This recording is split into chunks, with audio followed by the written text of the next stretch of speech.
Hello there, Into the Music with you here on RN. I'm Gretchen Miller, and we're going to step back 20 years in time to 1994 with the fourth instalment of Craig Schuften's Love in the 90s series. It's an alternative history of alternative rock, a term which causes almost as much head-scratching today as it did back then.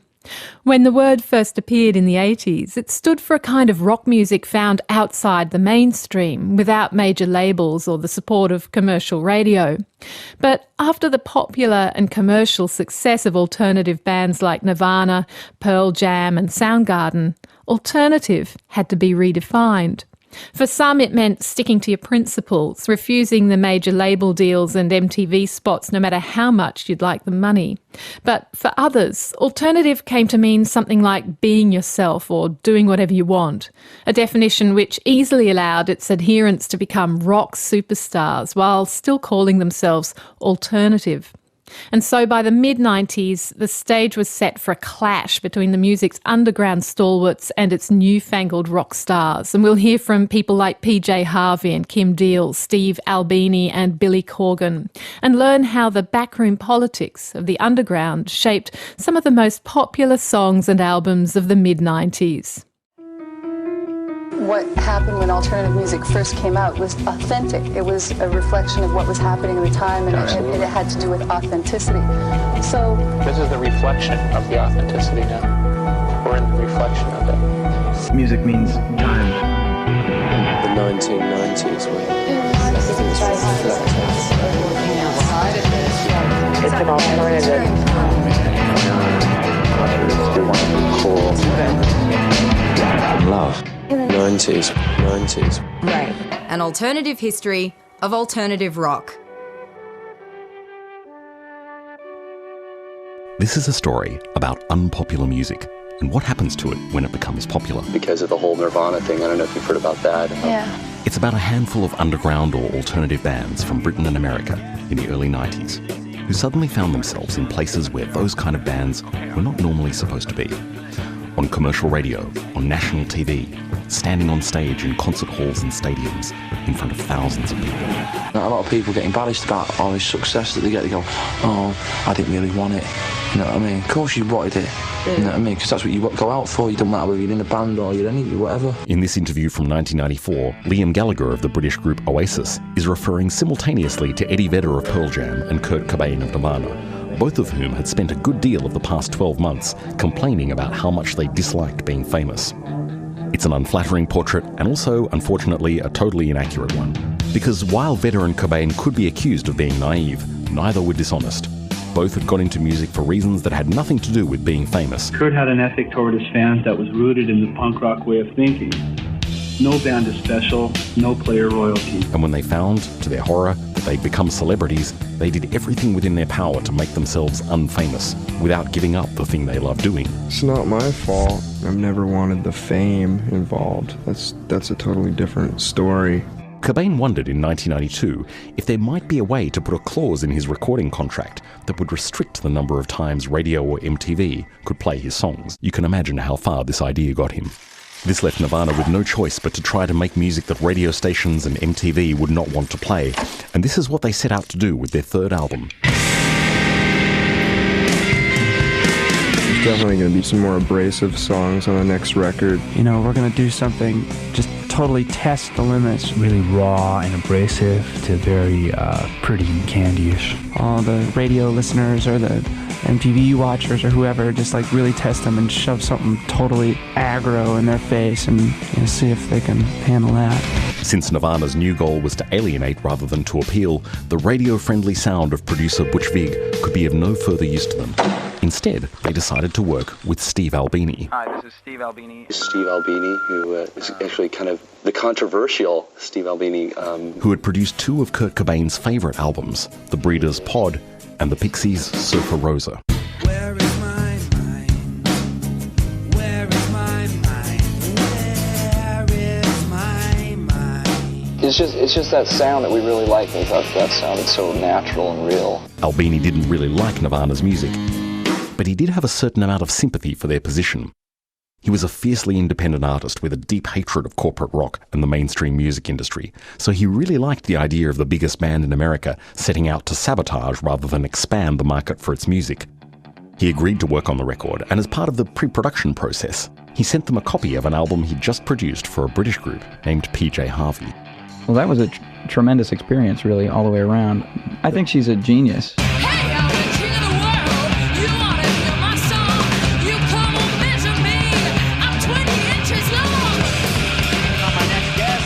Entered the music scene with as much critical acclaim as anybody can remember. There you go. Magazines like Time, Rolling Stone have called their work striking, exciting, dangerous.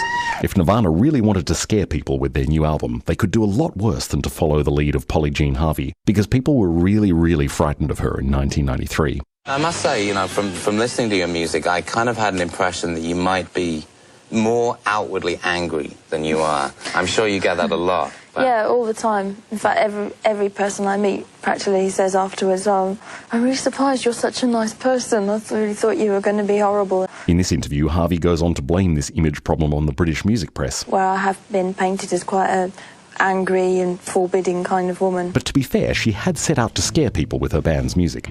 PJ Harvey songs were arranged like horror movies, with long, suspenseful, too quiet sections, suddenly interrupted by terrifying outbursts of noise. I'll make you lick my injuries. I'm gonna twist your head off, say, till you say, don't you wish you never, never better, don't you wish you never, never better, don't you wish you never, never better, don't you wish you never, never better, lick my legs, I'm on fire. I want to feel a record. I want to be able to put a record on a deck and to feel it affect me physically.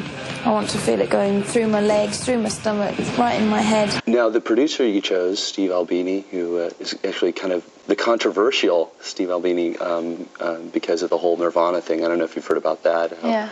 And he is known for, I guess, a really heavy, hard, like thick, uncommercial sound. How did you end up choosing him? Was that your choice? I've never really thought of his sound as being sort of just uncommercial, heavy or thick. I've always thought that his sound just sounds like a band. He's the only person I know that can record a drum kit and it sounds like you're stood in front of a drum kit. It doesn't sound like it's gone through a recording process or that it's coming out speakers. It just, you can feel the sound that he records.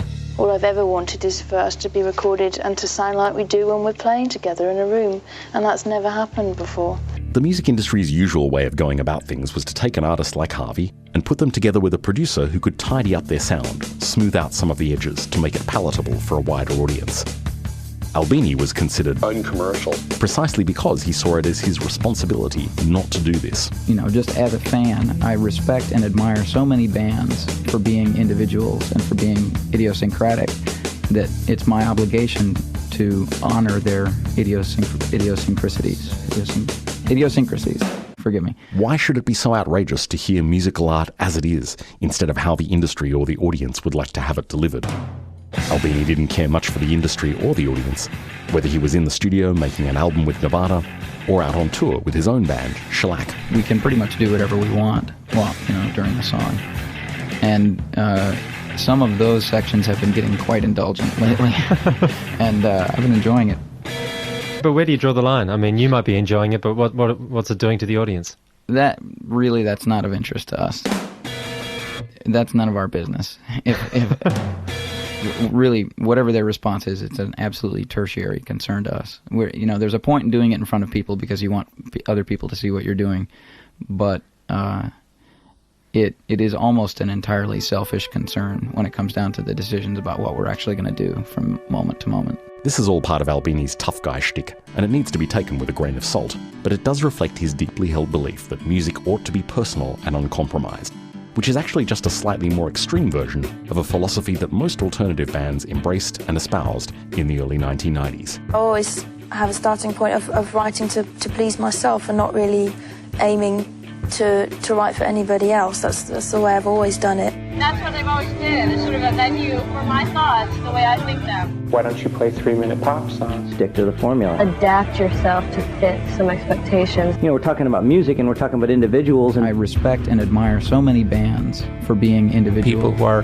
willing to be ourselves and I really, really, really want to remain myself. not just do things like because that's the way that it's done. And we have our own opinions, and some of them are wrong and some of them are right, but we're not embarrassed to be ourselves.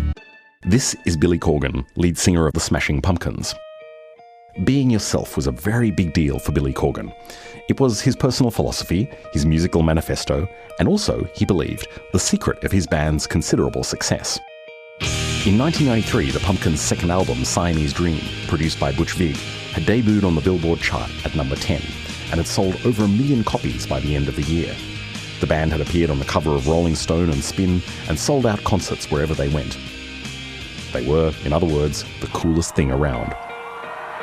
But nobody would have seen this coming back in the late 80s when the group started out. The Pumpkins were anything but welcome in their hometown of Chicago, where their style of music never quite meshed with the city's popular house, industrial, and indie punk scene. You know, the Pumpkins weren't cool enough and all that. We weren't with any of those scenes. We weren't cool like the touch-and-go bands. Maybe we weren't cool. But being outcasts or feeling somewhat outside of the inner core of Chicago music pushed us further away, I think. Right from the start, Corgan considered it his job to preserve his individuality in the face of peer pressure from scenesters and people in other bands, and also from corporate manipulation, producers and managers who believed they could break artists by finessing their sound and image. We're so sick of everyone doing these extremely calculated, rock moves, and this is how you do your videos, and this is how you do your albums, and this is how you are as a band, and this is what you say. And everyone's going, why don't you play 3-minute pop songs? And you're going, because we don't? Corgan was determined that the Smashing Pumpkins should remain real, that they should be themselves, in spite of what the industry or even the audience might want for them.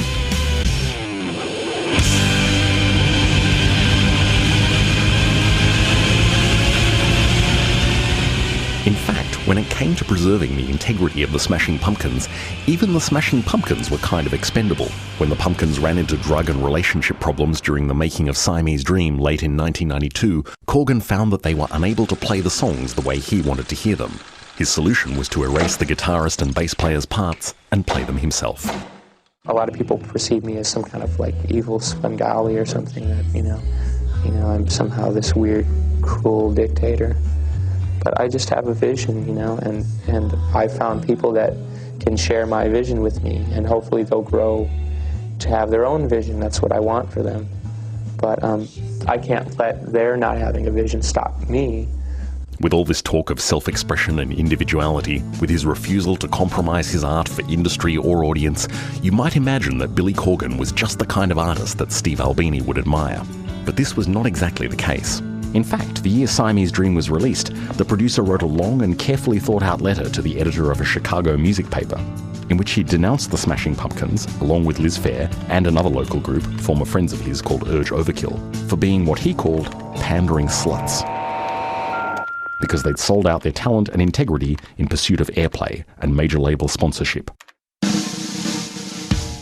He wrote off the critics who raved about them as music industry stooges and predicted that all three bands would be completely forgotten about within 10 years. Now, this hurt Billy Corgan's feelings, but the singer was used to this kind of abuse from people like Steve Albini. He felt like he'd been dealing with this kind of thing his whole life, from the kids at school who made fun of him, to the Chicago scenesters who looked down their noses at his profoundly unfashionable band. In fact, he'd had these haters specifically in mind when he wrote the lyrics for the fierce opening song on Siamese Dream, Cherub Rock.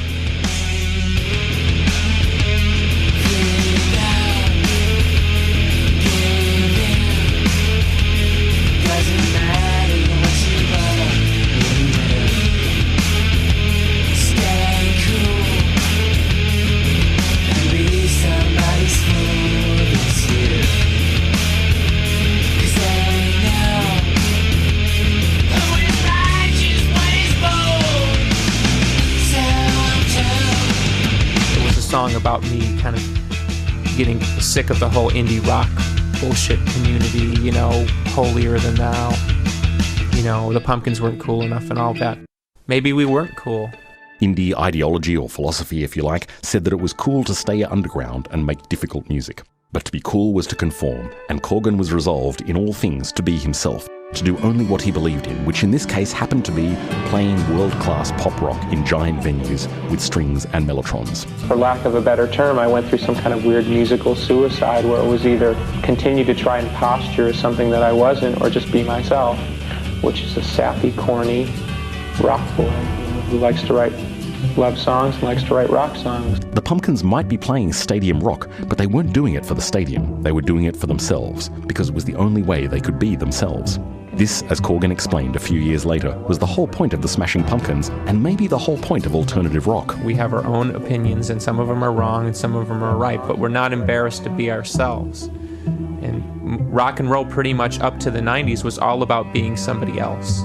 We were probably one of the first bands to go, we're just going to be ourselves, and if it hurts us, but we think it's actually okay to be yourself. And so there's something symbolic about that. But it's pretty intense. It's pretty intense because it's everyday intense.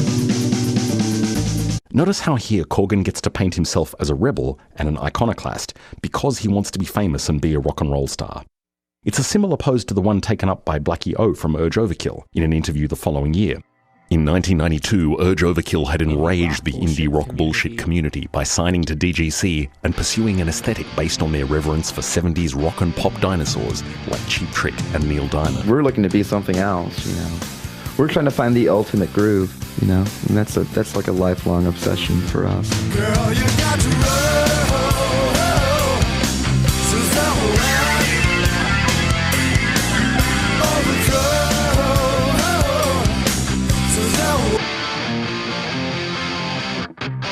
Drinks, music. The following year, they finally scored a hit after Quentin Tarantino used their cover of Diamond's Girl You'll Be a Woman Soon in his film Pulp Fiction.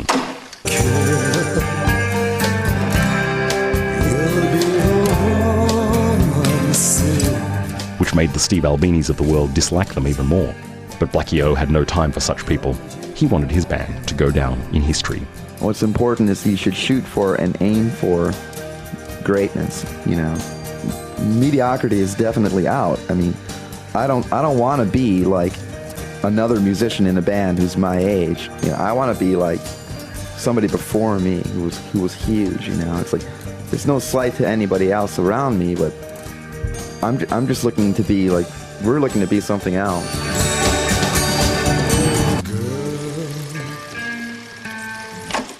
Now, over 2 decades later, arguments like this seem a little bit rhetorical.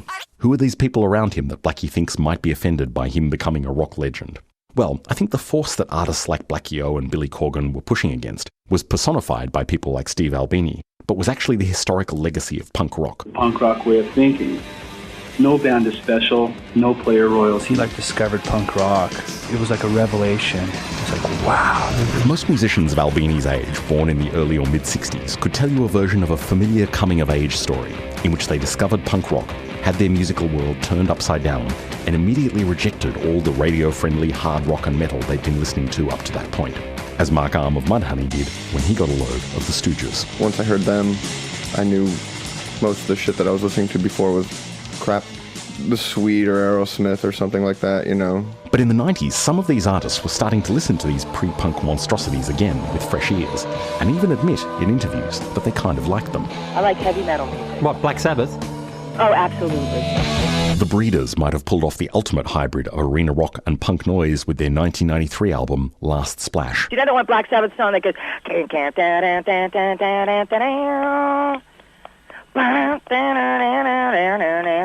Yeah, everyone knows that one. Generals gathered in their masses. Now, we did a song, but we called this the Zep section, but not the Sab section. I don't know why, but it goes... I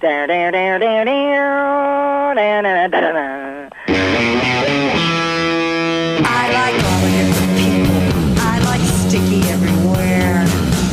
Look around, you bet I'll be there. Hot metal in the sun, pony in the air. Suing saints at the fair.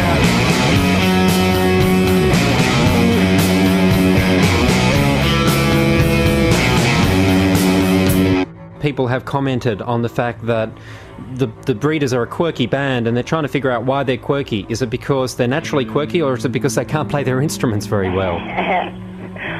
Well, Jim's a good musician, and so is Josephine. And I'm not too bad, so I guess that only leaves one person really that we're really talking about. Singer Kim Deal's decision to have her sister Kelly play lead guitar in the band, despite the fact that she couldn't play guitar at all, was pure punk, a move all but unthinkable without the background of punk's amateur DIY philosophy. And I said to Kelly, why don't you play the drums? She played drums in high school. Nirvana did it. We could be a three-piece. So anyway, Kelly goes, no, I don't want to play drums. And I said, okay, what do you want to play? I want to play lead guitar. But Kelly, you can't play guitar. I don't care. I want to play lead guitar anyway. That was pretty much how it went. I just want to get along. I just want to get along. She doesn't want to get along. I think that's apparent. But Kelly's outbursts of punky noise sat side by side with riffs and motifs lifted wholesale from the bloated corpse of dinosaur rock, long-haired metal of the kind the Deal sisters used to hear when they were growing up in Dayton, Ohio.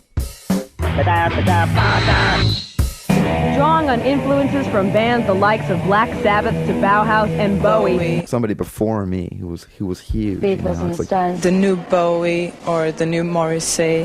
What do you think about people saying that it's a nostalgia band? I think in the 90s it's very hard to make music that isn't self-referential. I think probably by the time I was born, the Beatles and the Stones had probably done everything that could truly be done with rock and roll. Couldn't write any better songs than the Beatles. The only place left to go was into such emotionally kind of explosive material that it's almost hard to listen to. There was a lot of fretting in the early 90s about the supposed unoriginality of alternative rock. For Billy Corgan, this new emotional extremism was what made his generation's contribution to rock and roll original.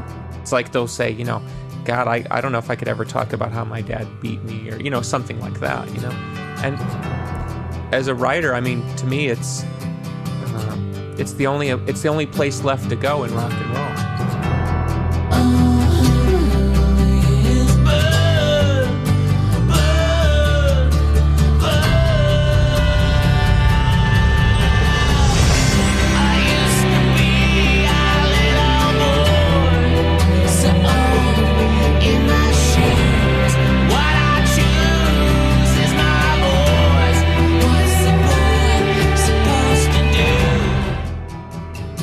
Corgan did have a point.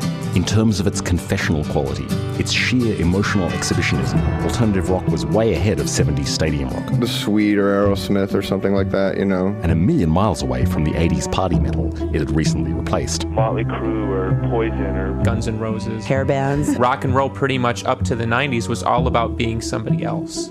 Living an idealized fantasy, like Guns N' Roses, it's like that kind of over-the-top rock and roll Armageddon thing. In 1994, Pavement's Stephen Malkmus wrote a song about what it must be like for one of those big-haired rock stars to wake up after the long party of the 1980s to a world made very different by the advent of alternative rock. In this new world, fans want rock singers to be real people with deep feelings, but the aging rock star is unable or unwilling to make the transition. In the last verse, he reflects on the work of new groups like the Smashing Pumpkins and Stone Temple Pilots and admits that he has no idea what they're talking about. Out on tour with the Smashing Pumpkins, nature kids. They don't have no function. I don't understand what they mean. I could really give a fuck. The Stone Temple Pilots, they're elegant bachelors. They're foxy to me, are they foxy to you? I will agree that there's absolutely nothing more than me. Malkmus told journalists that the line was a throwaway. Yeah, we talked about those groups in that song at the end of it for no real reason other than to give some life to the end of the song. It was stopping to breathe. But when Billy Corgan heard it, he took it quite personally. It might have been written from the point of view of a character, but Corgan's own preoccupation with self-expression made it very hard for him to hear it as anything other than a record of the personal feelings of Stephen Malkmus regarding his band. This was another slight from the whole indie rock bullshit community. And this time, Corgan was in a position to do something about it. What else can I say? Come out to Lollapalooza, it's going to be a lot of fun. We made sure that the bands this year are rocking. The Smashing Pumpkins and Pavement were both booked to play on the 1994 Lollapalooza tour. Corgan made it clear to the organisers that if Pavement played, his band would not. And since the Pumpkins were supposed to be headlining, his threat carried some weight. Or so the story went. I read that they actually did something to prevent you getting on the Lollapalooza tour because of that. I've heard that that's the case. It's obviously not verified, because there really is no truth. And, there's no facts in this business anyway. It's always word of mouth.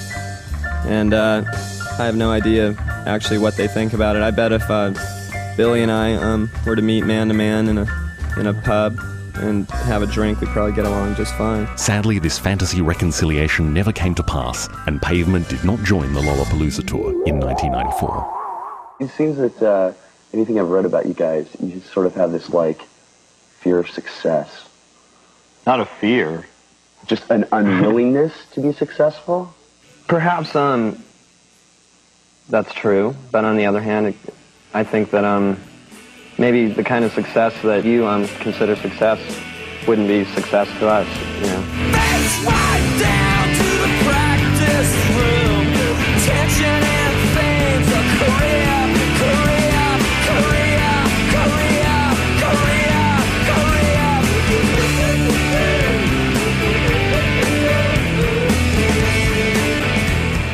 This idea that Pavement was somehow allergic to success might have come from their concerts, which were legendarily shambolic and spontaneous affairs. I've seen Pavement actually come up with songs on stage. And there was something about the records too, as brilliant as they were, that suggested a band constantly on the verge of falling apart. There's 5 people in this band, and they're all have a different idea of what's going on. And that makes it... Sometimes it sounds that way too. I wouldn't deny that. Nevertheless, Malkmus insisted that, despite how it might look, the band was something more than just a walking accident. In a lot of ways, we know what we like, and we do strive to achieve something. It's not like we just slop anything that we want down on tape and justify it through slacker, values or something as being worthwhile. There's some things in our records, I think, that are serious and stuff like that, and I think there's certain instances in our concerts that are very serious and intense in that kind of traditional way that people like to treat the ritual of seeing a band. But we also... What do you mean, that element of theatre which comes into it? Well, yeah, the kind of gothic aura, the sort of separateness, that dates back to Roman times, But, in pagan You try rituals. to break that down. You try to break that down a bit, don't you? I mean, yeah, we do. And if it sometimes seemed like Pavement were denying alternative rock fans what they most wanted to hear, this was, Malkmus insisted, for their own good. I think that in the long run, whatever the long run is, I think it's a benefit for both the fans of, this band and music in general to have, us keep on going in this sort of way, whatever we're doing. Anyway, if those moshers at Lollapalooza didn't get the kind of emotional intensity they craved from Pavement, moshers, Malkmus knew there were plenty of other bands who would be happy to provide it. So you never come across the band? No, I've never run into them. Not yet, at least. I've seen them before. They're fairly good, really good live, I think, for the histrionic rock style. I mean, they kind of give you what you want, if that's what you want, so... This was exactly the opposite of the way that Billy Corgan liked to present himself and his band, waging a lonely war against the industry, the media, the audience, and the scene in the name of self-expression and individuality. Willing to be ourselves and willing to buck the system and not just do things because that's the way that it's done. But when Corgan talked about rebelling and bucking the system, he always assumed that there was something about his individuality, his need to express himself, that was threatening to the industry and to society, that he was daring to give people the truth when they would rather be entertained. Such emotionally kind of explosive material that it's almost hard to listen. If this was ever true, it certainly wasn't in 1994. The emotional authenticity was not a bitter pill for the alternative nation to swallow. It was the key to the music's success, and audiences literally couldn't get enough of the stuff, as Corgan would later learn to his horror. It's pretty intense. It's pretty intense because it's everyday intense. Every interview is intense, every concert is intense, and sometimes, you just kind of want to just have a laugh, and it's not like that. It's pretty heavy. Well, you're on tour and you're constantly having to provide a product for people to ingest. Really deep material, If that's what you want, so... Sometimes the music can be the enemy. There doesn't seem to be any room to be real, and it's hard to explain. There just doesn't seem to be any room to be real. The world is